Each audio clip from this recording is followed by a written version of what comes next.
Hey everybody, welcome back to Video Game Mess. So, dear, kind of fun and exciting video for you guys today because right now Neo Geo is all the rage, and that absolutely makes me happy because it is my favorite 2D console ever made. And with Plaion bringing the Neo Geo back as the Neo Geo AES Plus, getting more Neo Geo games definitely going to be a win for everyone. And right now, Shadow Gangs, it got funded on Patreon, and they sent a backers demo to everybody. And the developers are nice enough to send that along to me as well to talk about it in video format, because when this game was a one-level demo, I did a video, and people are definitely stoked about the promise of the future.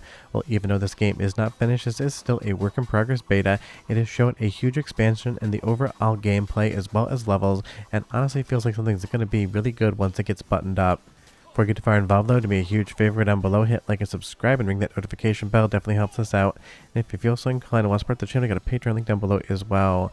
But basically, Shadow Gangs is something like a Shinobi game from Sega in arcades, except on the Neo Geo with a completely different storyline and characters. And if you can be compared to one of the best 2D hack and slash games of all time made by Sega, that definitely is very promising. And I will say right now, this new build is just way more all-encompassing than anything I played in the previous build. You have multiple characters you're able to turn into this ninja, and basically it just gives you more to see and more to do, and that absolutely is a fun time. And because Neo Geo is back in a big way in 2026, hopefully by the time something like the AES Plus is out, Shadow Gangs is 100% completed, so we can review it on some new hardware. And it's not every day you get a new Neo Geo game, and interestingly, this was in development long before anyone knew about the Plaion Neo Geo AES Plus, so it's definitely for original Neo Geo fans and collectors, and now it could be available to an entirely new audience. And this new build absolutely shows the promise of the game. It definitely isn't complete, there's definitely a few bugs, definitely some things to be cleaned up, but that's exactly why this is a beta, so people can test it, provide feedback, and basically give developers some ideas of what they might like to see, and also some idea of what really isn't 100% working for them. And I will say, they're like 90% of the way there of creating an amazing game. I'm not sure why Michael Jackson is in the background, but it definitely made me laugh.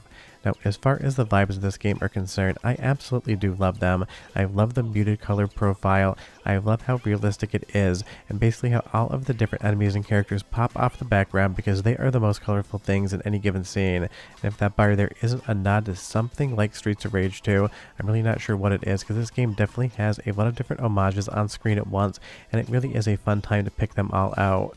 And as far as all the new levels and enemies are concerned, definitely hitting for me as well. Pun very much intended for a running gun that can also play a little bit like a beat 'em up, because at distance you have your projectile, and up close you basically have your sword attack as well as an ability to block enemies' guards and just basically break through them and be able to hit them.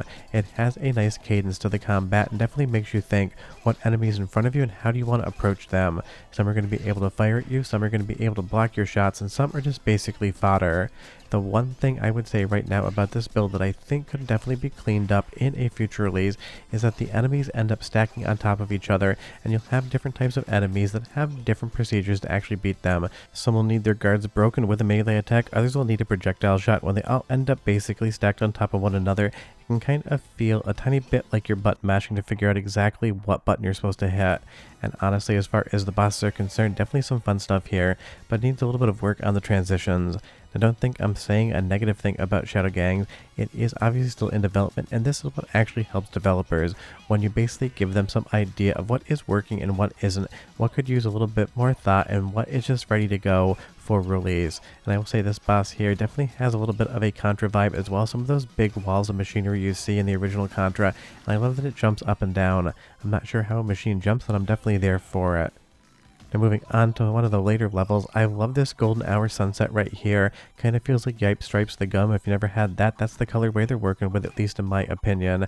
And it does have this very good parallax scrolling in the background as well, so there's a lot of visual trickery here, basically making it feel a little bit more powerful than a standard Neo Geo, at least in some aspects.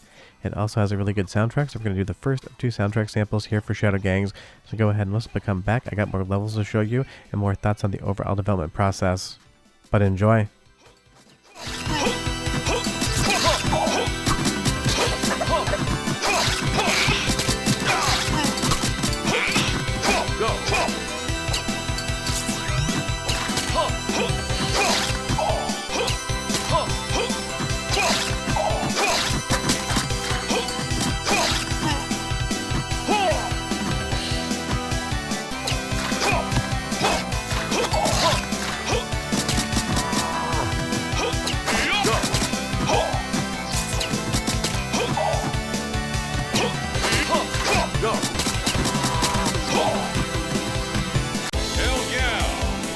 Super fun soundtrack with a couple voice samples in there, just like you'd get on the original Neo Geo AES and MVS games. And this game definitely feels exactly like that. And I kind of like that the art style feels like a mix of the later generation stuff, along with some of the earlier stuff. Like think about Sengoku to Sengoku 3, and how much different the art style was on those games. Because even though the Neo Geo was only ever one piece of hardware its entire lifespan, it's not like there was a Neo Geo Pro. Some of the later games definitely felt like they could have had a Pro moniker, and just how different they look and felt compared to some of the first year games, maybe even the first couple year games on the AES and MVS. I kind of like that aesthetically they're playing around with both of those aspects.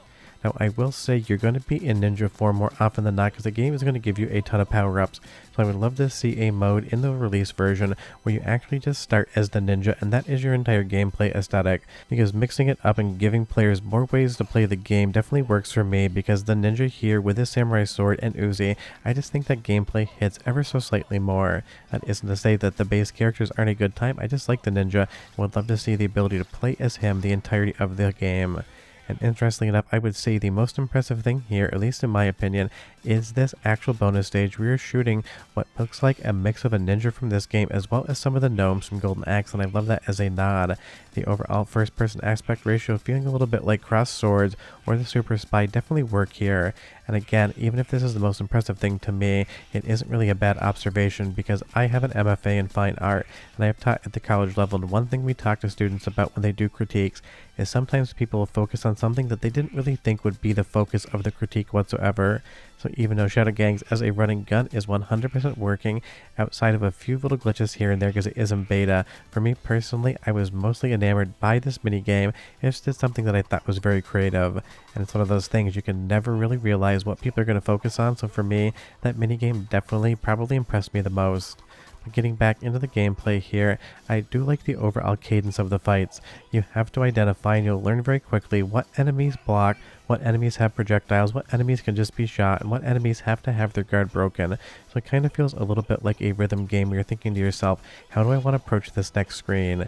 And as the ninja, you're going to be able to double jump, and there's some instances in the game where you're going to have to be in ninja form, and it gives you that power up when you start the level. That's why, again, I say maybe a ninja only mode would be an interesting release as well. And as we get into one of the first boss battles here, I will say they are fun, but maybe could be amped up a little bit more. And you'll see this head here on the ground that'll make more sense when you play the full game. I did cut some things out to kind of give you the sense of spectacle when you actually play it for the first time, if you plan on playing it. Well, leave me a comment down below and you tell me, is this appealing to you so far? Did you back it on Kickstarter, and would you buy a copy when it actually comes out to retail? Well, let's move into the first boss battle here, not against this dude, he's going to be later, but against a robot that is definitely not completely something that you would see in RoboCop, but I mean that in a very loving way, because this has a lot of movie references in it as well. It's also going to be our second soundtrack sample, so go ahead and listen for about 35 seconds or so, but come back. I got a little more Shadow Gangs to show everyone before I end the video. Enjoy!